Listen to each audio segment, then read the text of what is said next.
And while the world's leaders try to figure out this big picture here, the situation here at home for so many people is becoming more and more dire. In the capital city of the state of California, a tent city has gone up for those who have run out of options. It's grown in size and quickly. Our report tonight from NBC's Chris Jansing.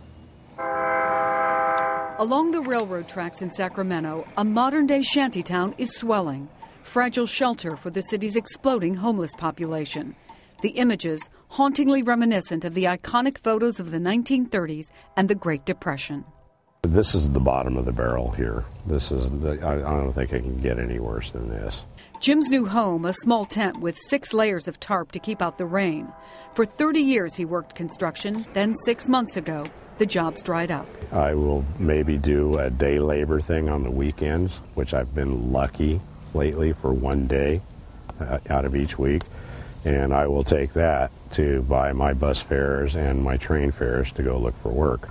With unemployment rising, there are now at least 2,100 homeless in Sacramento. About 300 live here, with more arriving every day.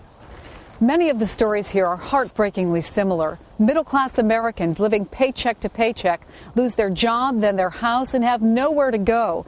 Every shelter in Sacramento is filled to overflowing. It's happening in Seattle, too. Tent cities in Reno and Nashville. Sudden homelessness brought on by unexpected, shocking poverty.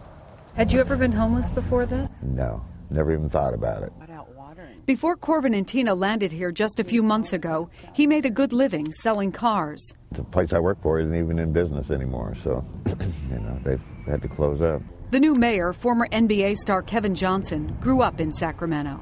This has been a dirty little secret, and we've kind of swept it under the rug.